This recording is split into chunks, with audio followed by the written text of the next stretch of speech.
What it do, ZCCCrew, it's your boy Zeddy Chung Chung, and we are back again with another banger for you guys today. We're gonna bang this, some up, bang! Today I have the team with me. To the left I got that's your boy James out here. And to the right I have got Rob, what it do? And today we are doing Umaki Sushi Burrito.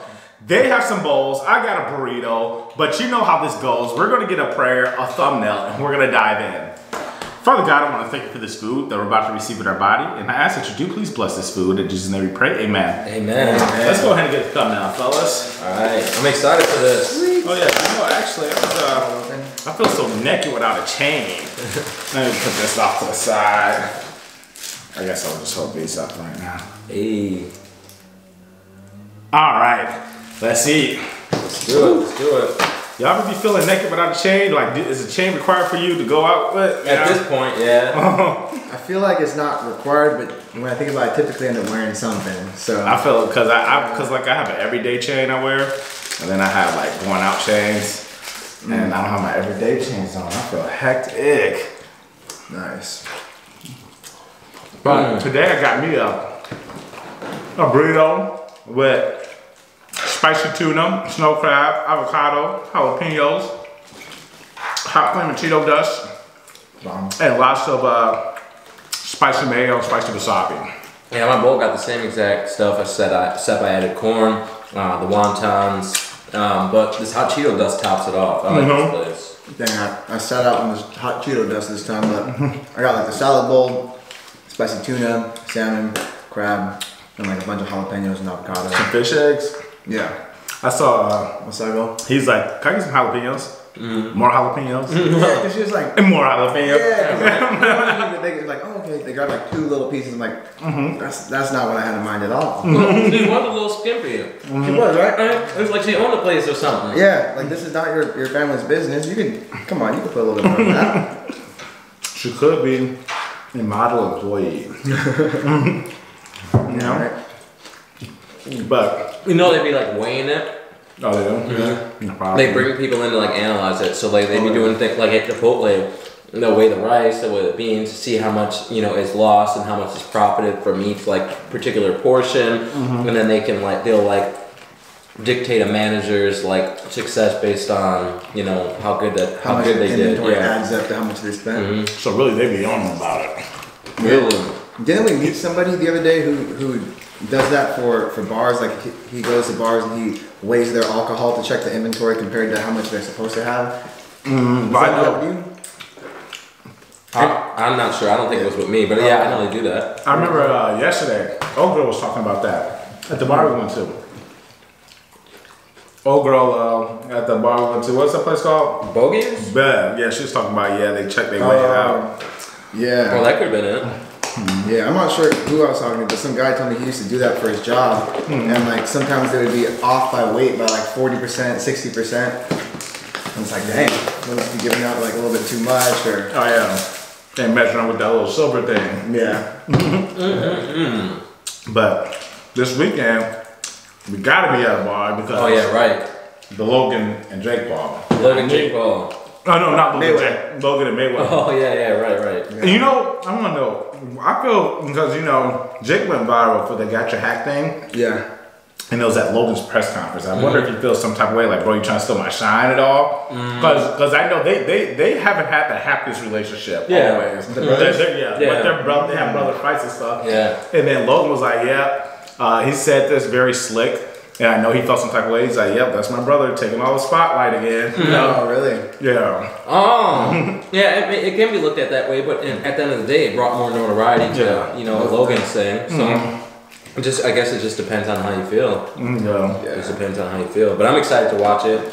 I hope it's not rigged. If it's not rigged, I feel like Logan has a legit chance. Legit chance. But I mean, you don't see Mayweather losing, you know? Bro, I think... But if you did, the world would shake. Right, that'll be hectic. Hectic. The Disney stars. The YouTube stars. You got some bets on it, don't you? They I want some bets with Snoop. But they actually put it in the Instagram title. Could Disney YouTube star knock out Tyron Woodley? Because you know They're about to fight. Oh, I seen that. Yeah, that was funny. And then, but Tyron Willie said this is for the MMA culture. This is for he said this is for the culture. This is for MMA. He's like he's putting it on for everybody. So he bet not take this L or he bet not die. Oh yeah, right. I'm worried because you know I think Tyron should win. What are the different ones? He is on the come down in his career. Yeah, he's no slouch at all. Yeah, but the thing is, I'd be so disappointed if he took the downfall. Do you think I'll be so sad. You know, he barely lost his last fight. He looked pretty good, all things considered. Ex-UFC champion. So if he comes into the boxing ring and takes the L to Jake like that, that's tough, man. He's got hands though, right? No, he does. Like, dude, Tyron has knockout power. He has some crazy highlights from back in the day where he'd be just rocking dudes. Would you take a dive for a big payday? Like lose on purpose? I mean, one of the balls. I mean, if I had a chance to fight them, I wouldn't want to lose though on purpose.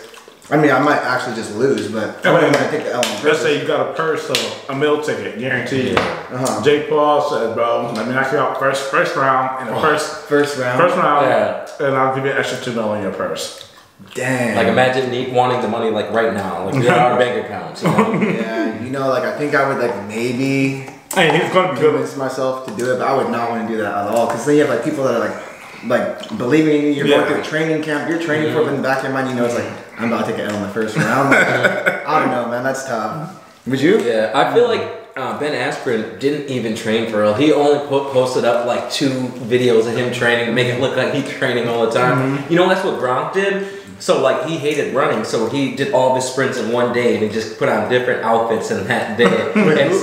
Rob Gronkowski. Oh, Gronkowski. So like in the NFL in the off season, they had to send in videos of them doing their sprints every day. So one day he would he literally just kept changing outfits in the same day and would do his sprints. And then send that video to the coaches. They're like, you get haircuts every day? Right? That's crazy. I mean, but yeah, I feel like NFL players, if you got money, you can. Chuck gets his haircut like every couple of days. Yeah. You know? So it's like you might as well, you know. I mean, so I think I would. It depends on what kind of bag I'm making. If I know I'm on the come down in my career, like Tyron Willie is. He was a great UFC fighter. Thanks for all that he did, but right now he's on the come down. And he even said too, he said this is my biggest purse I'm ever getting. Oh, he did say that. He said it's my biggest purse, so you might as well, this is like your hurrah final statement. You might as well get your money, you know? Because like all the OG UFC fighters who like helped to build the sport, I mean even guys before Woodley, like they weren't really making that much money. You know, so you have these phenomenal fighters who really built the sport that are retiring, and they're like trying to figure out how they're gonna retire comfortably and stuff. So for someone like Woodley to be able to get a fight like this, I mean, congrats. You know, I do hope he wins. But also shout out to Jake for taking on a real fighter. Like this is a real stand-up guy. Like how you're saying, he's like. Would you put money on him? I would put money on Woodley. All right, cool, because we got a bet coming. Yeah, I think Jake could win. You know, I know Woodley's on the come down in his career, but you know, just for like the old experiences of getting to watch him and enjoy him fighting, like I'll put money on him. He just looked good in his last UFC fight, even though he lost. He just got gassed a little bit. I'm excited though. Yeah. It depends on where I was at my life if I do it though. Like if I needed the money, and like you know, it was like very advantageous for me. Yeah. Probably, but like if I had like if I had a very successful career and my reputation was on the line and like my legacy was on the line and I didn't need it, no way. Yeah. You know, I'm not gonna just take the bag, but like I would also like if it helped my family, you know, what does people's perceptions matter anyway? So I take my money and then go and handle my business. Yeah, I'm 100% with Rob on that one, because if I got a Floyd Money Mayweather legacy, exactly, we don't have to know these. Right. Forget that purse. I got a purse. Birkin bags, all types of purses. Right. But Tyron Willie, I could see it possibly doing it because it's like I said, he never got money this big in his career. And how you're saying, he's one of the OGs. Back in the day, UFC fighters were getting paid a sack. Like, honestly, to be 100 with you, McGregor brought money to the UFC for real. Oh yeah, right.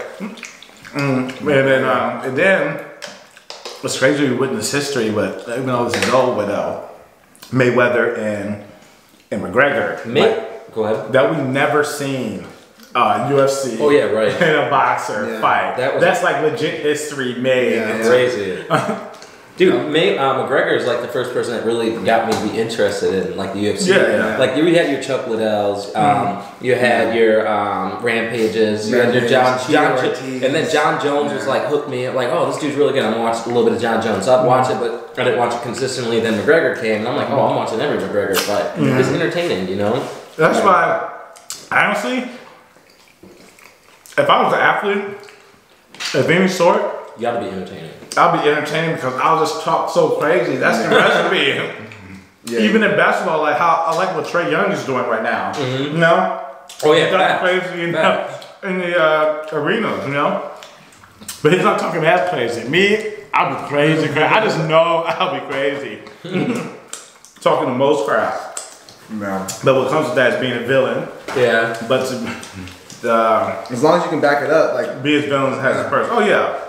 Facts. Connor, like, I feel like Connor is he has the type of personality that I typically like do not like to support, but he did it in such a fun, cool way where it's like people who normally don't like the cocky, arrogant guy are like finding ourselves liking Conor McGregor and like, supporting the dude.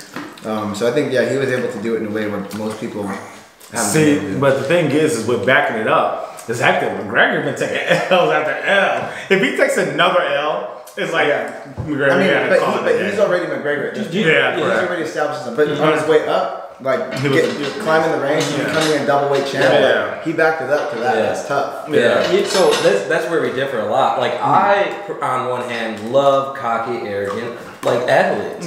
Kobe, hilarious. You know, like Kevin Garnett, hilarious. They were like the biggest crap talkers, and that was so fun to me because like in a world where everybody's mom and trying to be what everybody else wants them to be, they're just themselves. You know, they're willing to say whatever, willing to put it all on the line. You know, willing to go to war. You know, and that's fun to me. That literally makes things fun. So it's like, why not? You know, I think players like Kobe, like that type of trash talk, sure. I mean, he's a dog. He's like the you can tell the mindset is crazy. But I'm talking about guys like Kobe Covington who are trying to be that bad guy and like just getting all political and like just trying to like literally push people's buttons. Typically, I don't really like. I mean, and honestly, I think Kobe Covington is like a great fighter too. I think he's a dog. You know, but I think that like Conor was able to do it in a way that was just. I hear that. Yeah, I'm gonna keep it 1 with you though. If Kobe Covington never talked about being such a Trump supporter, I never would have known who he is. Exactly. Because there's some dog fighters who just don't get recognition because we just don't. They just are not loud enough. Like who was that one dude? Well, he's big, bald guy, Saint Pierre. GSP. Yeah, GSP. He's a beast.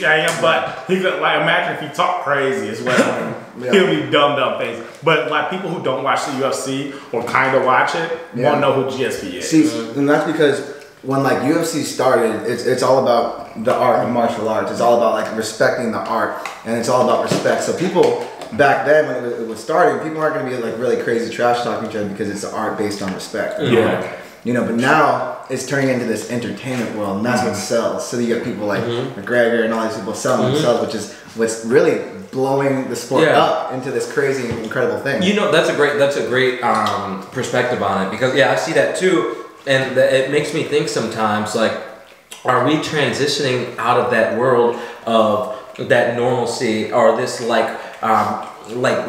reputations and legacy? Like with the internet and influencers, we're not no longer being about honor and fighting. We're more so about getting money and getting famous and and getting attention. And it may not be our culture because of the generation we grew up in. But look at how it's like, even with TikTok, how everybody's getting the money. You know, it's like it's literally going to be an influencer-based economy. Eventually. I really 1000% agree with that. Now, the way you because what you said and the way you just put it, everybody is thirsty for it. Yeah, we're getting away from that, and they will lose values for $1. You know what I mean? And I don't say it's not lose value. It's just things that people wouldn't have done back in the day, you're just now doing now. Just like, I'm not saying like OnlyFans, you know? It's just like people back in the day would never think of. So except for, there was the industry, the P industry, but And it's like the being people, is common. Yeah, and the people that win are the people that recognize that we're not like this anymore. This is the way we're going, and I'm going to do it first before it becomes a normal. Because if you look at like all the past generations too, everything like changes. So, and I think there's that paradigm shift, and we're changing. You know, so like, we got to hop on that. What I was going to say though, I feel like this generation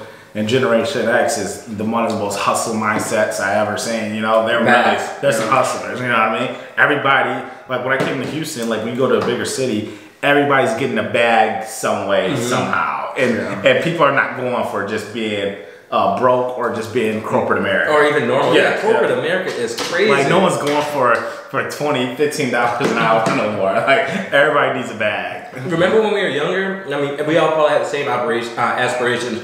Get a $100,000 job working for a big Fortune 500 company. And it's like, go to work wearing a suit every day. I wouldn't even want that anymore. I would be like Mark Zuckerberg and come to my company's meetings in sweatsuits. and his shareholders are coming like, why is he wearing sweatsuits? It's like, what are you gonna do about it? Regular person. Yeah, right. Going off of this topic, we were having an interesting conversation the other day about like it not like you're saying it not being about just like people that are just doing cool things, but it's about influence and time and attention. So I think it's like we were talking about businesses, and it's like now like just the smartest people aren't necessarily going to be the best creating the biggest and best businesses. It's going to be people that have built communities, that have people's time and attention, and have like not the word clout, but clout. Yeah, that's why you see all these influencers creating their brands and creating companies that are turning into these really good things. Which is why I think like people like us, if we can grow into something like that and like have these good ideas where we want to help people and use a platform for that. I mean, I think that's like the trend. That's the trend. That's the direction it's going. Exactly. That's exactly what I want to do with comedy. I've been telling you that. So it's like I really need to like get to a point where I can consistently go more, so I can free up my schedule and have the ability to do that. That's why I like kind of miss LA a little bit, because like I was able to go every single weekend, every single day, and there's like more options. Like here I gotta go an hour, and sometimes like it's like, dang, do I want to really go an hour, drive an hour there and then an hour back? It's 2 hours. And then you gotta wait 4, 5, 6 hours to get on sometime, and like sometimes the place isn't the best, so it's like, what do I do? I guess it boils down to you want it bad enough. You think it's easier for comics nowadays than it was before? Because right now you guys have social media, but back in the day I feel like people just laughed more. Facts. Plus we got, everything is so PC, and we got cancel culture. You say anything, the things that are the funniest that hurts your stomach, you'll get canceled for that. You won't even get put back on stage. So there's a fine line, So that's why my goal is to really get in on this, like, YouTube and, TikTok and Instagram. Try and like build a base on here first, and then, go from there and see what I could do. Because I think, honestly, man, I think like just from the conversations we have, there's so many ideas and so many things we want to bring to the world. And even projects right now that we're working on, new ones that are starting like last week and the week before. It's like, oh man, if just like 20%, 10% of the projects, the ideas we have could like just actually come into fruition, it's like, I mean, that's just a pretty incredible do you think? Imagine how much money colleges are losing right now. They're losing a sack right now, and they at this point they're gonna have to lower it almost to get people to come. It's gonna have to be because everybody's gonna, like you said, this is an influencer-based economy coming up soon, and everybody's gonna make it a sack without it. But I wonder if they're eventually gonna stop this, like. YouTube is gonna put like, or not YouTube, just TikTok or Snapchat. Like, hold up, everybody making a sack off of this. We gotta put a halt. Do you know they're doing that a little bit now? So that's what they're doing with the algorithms. Even Twitter just admitted that their algorithm, which I don't think they intentionally did it, it just happened. It preferred white faces over black faces. Same with TikToks. I believe it. And I got some friends in LA that talked to me about TikToks, and it was our boy. It was in the house, and he was saying he's got some friends in these tech companies. And what they do, specifically YouTube and TikTok, they want to see if they can create celebrities. So like that first stream of celebrities on YouTube, first stream of celebrities on TikTok, what they did was they created these celebrities. They literally start promoting them without these kids even knowing. They look for the kids that posted all the time. They look for the kids that had potential. They kept posting them. Next thing you know, they caught on. Now they're celebrities. So what that does is it tells kids and other people like, hey, if you do this, you can do this too. Gets more people on the app. So it's crazy because it's like, is it a fair battle then? You know, that's what a fair shot. So they like artificially create the virality for that one specific person they chose. Remember I told you guys in the beginning, and I didn't want to sound like just like I don't know, that guy was like, oh wow, you swear everything's about race. You know what I mean? But I told you guys in the beginning, I said, I feel like the tube goes off of, you know, race. Oh, it does. I feel like it did, and I didn't want to sound like that guy, but I truly believe that. Like, YouTube picks and chooses who they want to promote, and then it's an algorithm that it can't be cracked. Like, people may make so many videos on YouTube saying they're watching this video, they're like, all right, we're like this video down. Yeah, that's why I said the tube. Yeah, man, it is crazy. I wish it was just a fair shot, dude. I wish we didn't grow up in such a small town, man, because like I always had like this vision and aspiration to want to do this even when we were like 16, 17, but like doing that there, it's like almost like, oh, you're stupid, or this is like, you know, this is like, why would you do that, or this isn't cool. You like, they'll look at you like you're goofy, but you know, and that's like something you got to get over at some point. But like now it's like, that's why I got right out. I was like, man, I got to follow my dreams. I got goals. I got things I got to make happen. And that's the reason why I said when I came to Houston, everybody had a hustle, because I can be 100 with you. Not saying this is like for everybody in Milwaukee, but living in Wisconsin, not just in Milwaukee, but Appleton and Milwaukee and all them areas. It's just you don't. Everybody's just okay with, you know, working at the factory. Oh man, I'm going. I mean, and for people who like that, it's like great. You know, like love your life. Like, enjoy it for what it is, and if you're really like just genuinely happy just doing that, great. You know, but I think like for someone like us who like maybe just can like that, appreciate it, but maybe want to just do a lot of crazy things too. Like you imagine. So when you were in Milwaukee and Wisconsin, you finally got out. I know you like went to like Ohio and you didn't like know many people, so you were just kicking it yourself. You probably tapped into a huge work ethic. Like, dude, did you realize the difference in your work ethic from Wisconsin to Ohio to here? Like, I feel like it, like, you know that saying, birds of a feather flock together. Depending on who you're around, if your friends only want to go kick it on the weekend, only do that, like that literally will take you out of your grind. You know, that takes you out of your grind. Yeah, I'm not gonna lie. Ohio was some of my hardest working days, because I went to a city that I did not know, and I had not one friend the whole time, and I didn't try to make friends. Like, I had a schedule: wake up, go to do a mukbang, go to the gym, go to like the movies, like some like doing some stuff myself, and hang out with my family. My family is mostly traveling a lot because it's pre-COVID, but my work ethic is still very hard here though, because I treat this like a job, as you guys know. Like, I treat this like, hey, we work Monday through Thursday, we have off Friday, Saturday, Sunday, let's do it around these times. You know what I mean? We all treat this very professionally, like a job, and I look at it as, even though this is fun and stuff, even when you're doing what you love, you still need to take it seriously. And make sure you treat it like work, you know? But my work ethic definitely has changed a lot though.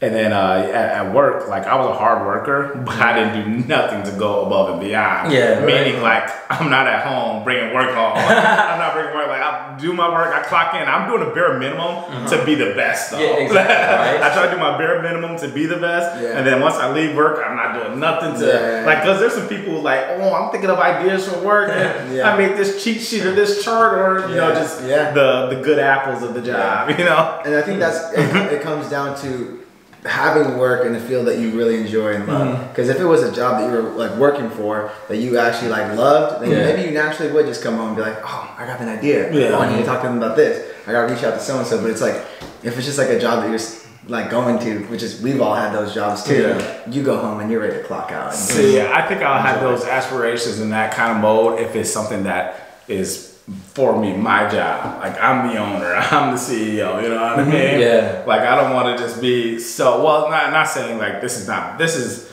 a bad way to think. I want to be beneficial to the company I'm working for, but I feel like I know when I'm thinking at home and I'm working at home is because I'm building my empire, my family's empire, my kids' empire, you know? Don't put too much hard work into the next man's dream. Hey, to further the influencer economy, so I've seen that what some companies are starting to do, they're starting to invest into influencers like their companies. So like, they'll look at your analytics, they'll look at your viewers, they'll look at your subscribers, and then they'll cut you a check for the next 5 years for a percentage of it. I didn't know this was a thing. This just from what I've seen, it just started happening. Like, so I was listening to like Logan Paul's and them podcasts, and they were saying that this is like these companies are starting to do this with all their like some of their friends took it, because they're asking a small percentage, So it's like, if I'm estimated to make $1 million, in the next 20 years, like they'll cut me this much, and then they'll give me the money up front, and then they'll just take a certain percentage of it. Oh, that's a plug. So they will give you a lump sum of money up front. Yeah. And then you give them a percentage every month for a certain amount of years. Yeah, exactly. That's actually a plug. But I know they're definitely coming out on top, but that lump sum might look real good. Yeah, right. That lump sum look real good. Yeah, definitely. I want them to present me a offer. I know. I was gonna bring it up to you when I did it, but I forgot. I think I was gonna say something yesterday too, but then we end up like getting into like some bets or something. But I would look into it, man, because I know you got like some business ideas. I really want to launch a business, man. I'm really excited. I got the motivation. I'm promise you, it's gonna come to fruition, man. It's gonna come out. I mean, after hearing you explain it to us, I think I see it. It's like that. Chuck can do this. Like, No, I got a meeting later on this week about it, so I'm really excited, man. I'm really trying to push this forward. But with social media too, always branch out to doing something else, having a business and stuff of that sort. And everybody is crazy. Everybody is multiple things nowadays. Yeah. Everybody's because. No one's just a one, like, oh, I'm just the owner of this. Like, I'm an owner of this, so I do real estate, I own this, and I own that, I got money in this. Like, everybody is a man of all different trades. Yeah, that's like, Rob and I just met like a few years ago, and now like we're on multiple business ventures together. We have the Giving app, of course, but now like there's even just new exciting ones that are coming that can even help that one to do even better. Yeah. It's just nonstop, always thinking, always figuring out, and where the opportunities, trading, investing, crypto, living truck, there's a bunch of stuff, man. I'm excited. California life. Yeah. Yes, sir. Hey, imagine, bro. I'm telling you, I keep trying to pitch you on California life. Like, even if like we aren't like living together or doing YouTube, California will be the move. You know how you said you got to Houston and everybody's trying to get a bag? Imagine where everybody with the bag. Everybody with the bag is in LA. Yeah. You've seen people with McLarens, and you're like, man, I gotta drive one of them. What am I gonna do to get it? So it's like those days where you're like, I'm gonna be lazy today and chill. Like, no, you walk outside, see McLaren, go right back to the house. And especially when it's like sunny days, and palm trees just put me in the best mood ever. So now if I see a sunny day out and I'm looking outside and I see people rollerblade and just people living that lifestyle, I'm just imagining your giving truck that's in the middle of a parking lot. I'm like, oh yeah, I gotta go do something. I'm not laying down. I can't call it a day. That's exactly what it is. And it's like almost 300 plus sunny days a year. Yeah, it's like 80-90% of our days are sunny over there. I think eventually we got to figure out how we're like the three of us, or maybe Snoop, Travis, whatever. We can come up with a way to have a business collab in the future one day. Oh yeah, I think this is just like ideally the beginning for all of us, So what I've always wanted to do with friends? I've always wanted to like own a condo somewhere, like where we like split like a timeshare, but like it's our own. You know, so it's like if we all like, hey, we all love going to Miami, or we all love going to New York. It's like we have a condo, so like we always have a place that we can go and visit. Or even that spot we stayed at, the Airbnb in East Downtown Houston. If we could buy that from them one day, that spot was so clean. What I want is and you're talking about this too. Is just if we all are rich, just rich and just doing rich stuff. You know what I mean? Just like, oh, let's take a trip. A guy like for example, what's his name? Kevin Hart be in the movies where they be doing the bachelor parties. Kind of sort of like that. Like Think Like a Man, like that group of guys who are all making money and just having a ball, living life. You know what I mean? Having a ball. I mean, it's not going to happen by accident. It's going to happen with a lot of hard work. Facts. Y'all ever listen to Kevin Hart speak? Kevin Hart is one of the most inspirational people. I was about to say mother people, mother lover. Man, Kevin Hart is so inspirational. Like it's like all those stories like where they weren't good at first, they were getting booze at first, and he's like, no, I'm about to make this happen no matter what.